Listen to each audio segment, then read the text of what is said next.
Hello दोस्तों, आज हम लोग एस्ट्रोनॉमी का पार्ट 3 करने जा रहे हैं। तो चलिए शुरू करते हैं। देखिए, अगर आपसे पूछेगा कि जो प्रकाश वर्ष यानी कि लाइट ईयर है, ये किस चीज़ का यूनिट है, तो आपको बताना है कि ये जो प्रकाश वर्ष है, ये डिस्टेंस का यूनिट है। देखिए, स्पीड ऑफ लाइट कितना है? ये है 299792 किलोमीटर। और अगर आपसे पूछेगा कि लाइट एक साल में कितना डिस्टेंस ट्रैवल करता है, तो ये एक साल में 1 ट्रिलियन किलोमीटर डिस्टेंस ट्रैवल करता है। ठीक है। कॉस्मिक ईयर क्या है?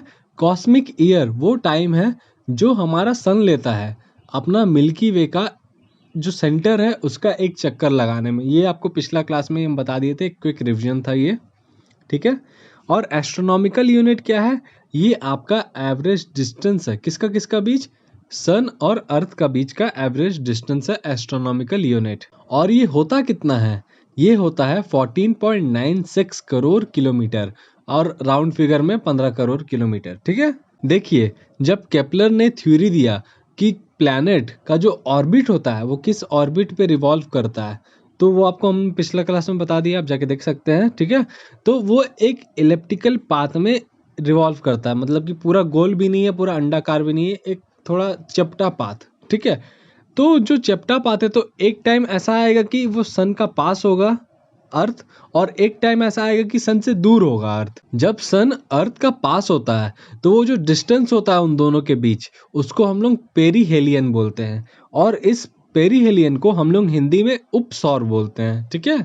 और ये जो टाइम है, ये टाइम आता कब है? ठीक है। आपको पूछेगा कि कौन सा ऐसा टाइम में जो अर्थ है और सन है वो एक दूसरे के सबसे करीब होता है, तो ये टाइम होता है 3 जनवरी का। इसके आसपास का टाइम में ही सन और अर्थ एक दूसरे के करीब होता है। और दूसरा होता है एपीहेलियन। एपीहेलियन क्या है? जब जो सन है और अर्थ है, इसका डिस्टेंस मैक्सिमम होता है एक दूसरे से बहुत दूर, तो वो जो डिस्टेंस है उसी को हम लोग एपीहेलियन बोलते हैं। और इस एपीहेलियन को हिंदी में अपसौर बोला जाता है। ठीक है। तो ये भी एक टाइम में आएगा कि भाई, जैसे कि 3 जनवरी का टाइम में सन और अर्थ एक दूसरे के बहुत करीब था, वैसे ही 4 जुलाई का टाइम में सन और अर्थ एक दूसरे से बहुत दूर रहेगा। ठीक है।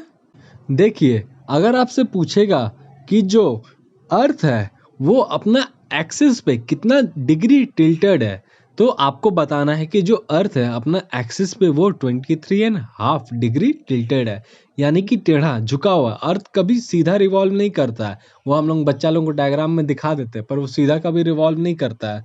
वो क्या है? वो टिल्टेड है। कितना? 23.5। ठीक है। और हमारा जो इंडिया है, हम भाई इंडिया में रहता हूँ, अपना बात करेंगे हम लोग। हमारा जो इंडिया है वो कौन सा हेमिस्फेयर में लाई करता है?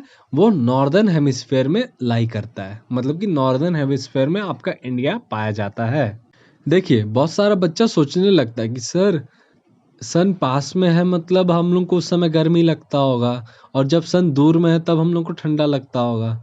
देखो बच्चा, ऐसा बात नहीं है कि सन दूर रहने से ठंडा लगता है। क्यों? क्योंकि अर्थ अपना एक्सिस पे 23 डिग्री झुका हुआ है। झुका हुआ मतलब अर्थ थोड़ा मतलब टेढ़ा है। ठीक है ना। तो उसका कारण जो हमारा इंडिया है वो नॉर्दर्न हेमिस्फीयर में आता है। तो जब झुका हुआ है, तो आप डायग्राम में देख पा रहे होंगे कि इंडिया जो है वो सन से एक तरीका से छुप गया है सामने रहने के बाद भी। और उसका जो नीचे वाला अर्थ का जो सदर्न पार्ट है उसमें गर्मी पड़ रहा है। ठीक है। तो सदर्न पार्ट यानी कि नीचे वाला हिस्सा में कौन है? ऑस्ट्रेलिया है। ठीक है। तो अगर आपसे पूछा जाएगा कि ऐसा कौन सा कंट्री है जहां पर क्रिसमस समर का टाइम में मनाया जाता है, तो ऐसा कौन सा कंट्री है? वो ऑस्ट्रेलिया है। ठीक है। और ऑस्ट्रेलिया में ठंडा कब आता है? भाई, हम लोग का ठंडा, वहां का गर्मी। तो हम लोग का गर्मी मतलब वहां का ठंडा, समझे? ऑस्ट्रेलिया में ठंडा जुलाई का मंथ में आता है। ठीक है। देखिए, आपको इसका एक अच्छा सा डायग्राम दिखा रहे हैं। देखिए, सन है बीच में, इधर आपका अर्थ है जो 23 डिग्री झुका हुआ है, और इधर भी आपका अर्थ है जो 23 डिग्री झुका हुआ है। आप देख पा रहे होंगे कि जो लेफ्ट साइड वाला अर्थ है, ठीक है, उसमें क्या हो रहा है? उसमें नीचे का तरफ में सन का रेस पड़ रहा है। ठीक है। और जो राइट साइड वाला अर्थ है उसमें कहाँ पड़ रहा है? उसमें नॉर्दर्न साइड में आपका सन का रेस पड़ रहा है।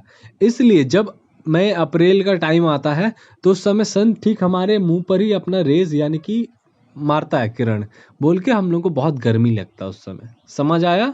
अगर आपसे पूछेगा कि कौन सा ऐसा स्टार है जो ब्राइटेस्ट स्टार है अपना गैलेक्सी का, मिल्की वे गैलेक्सी का, तो आपको बताना है कि जो साइरस है, जिसको हम लोग डे स्टार के नाम से जानते हैं, वो सबसे चमकदार तारा है मिल्की वे गैलेक्सी का।